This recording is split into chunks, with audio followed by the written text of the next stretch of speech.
discussions for experiment 5, which is calorimetry.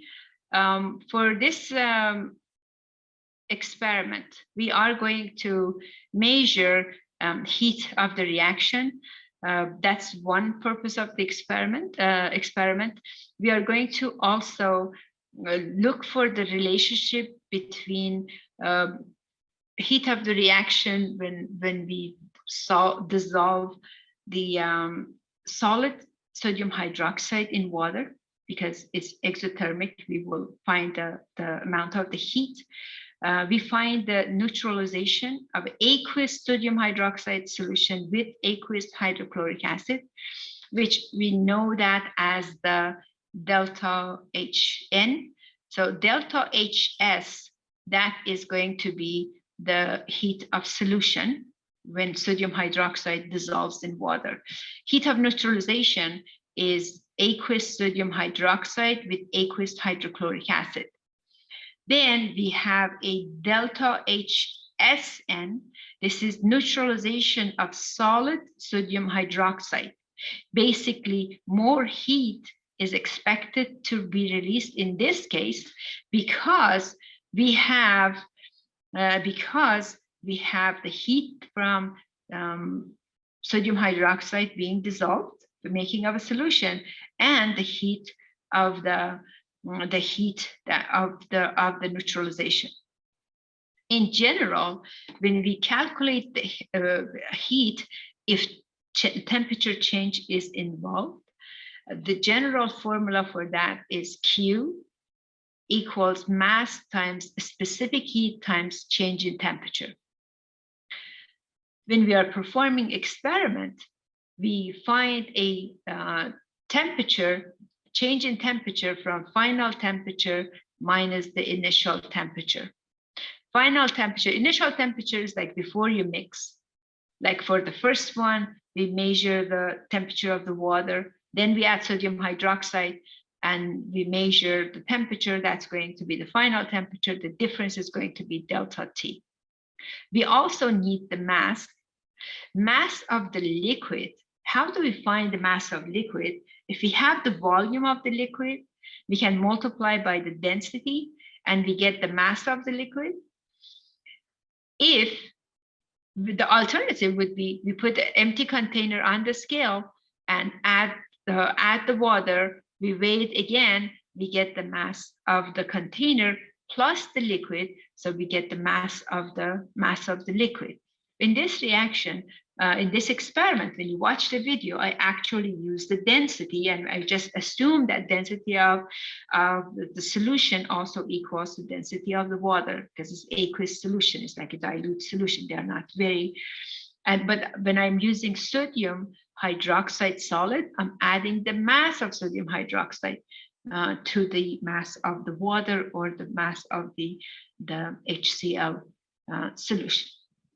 So Q is the heat being absorbed by water, if we start with cold water, and then mass of the water, this would apply just for the first one, and then change it. Specific heat for water is 1 calorie per gram per degree Celsius. Specific heat is the amount of the heat needed to increase the temperature of 1 gram of substance by 1 degree Celsius. So we have the specific heat.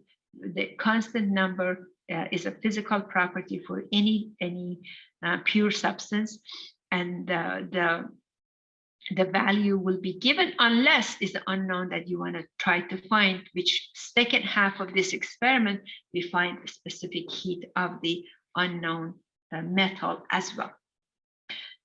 Change in temperature is the experimentally found, which is the final temperature minus the initial temperature. So for the first reaction, when we have the solid sodium hydroxide dissolves, we have the delta HS, as I said already.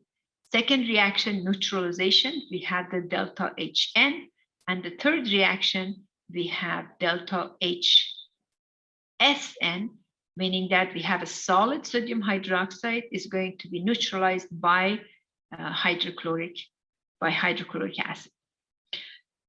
Hess's law, it says if you add reactions, you would add the delta H values also.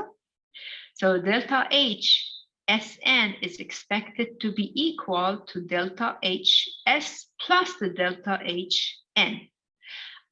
When you watch the video, I do explain that there might be some experimental error because the sodium hydroxide that we use depends on when has been made and if there is any crystallization, but if it's fresh and standard, we have minimum experimental error. But if you have experimental error, we need to explain where it's coming from. So when we have the value for Q, how Q is related to delta H? Q, we looked at the formula, is mass times a specific heat times change in temperature for any given reaction or process that is taken. When we have the Q value for Q for like an exothermic reaction, delta H is going to be the value of Q divided by number of moles of sodium hydroxide for each one. So moles of sodium hydroxide and then moles of sodium hydroxide. How do we find moles of sodium hydroxide? To find the moles of sodium hydroxide for the first part of the experiment, when we have a solid, moles is going to be number of moles of sodium hydroxide in AOH is going to be mass divided by molar mass.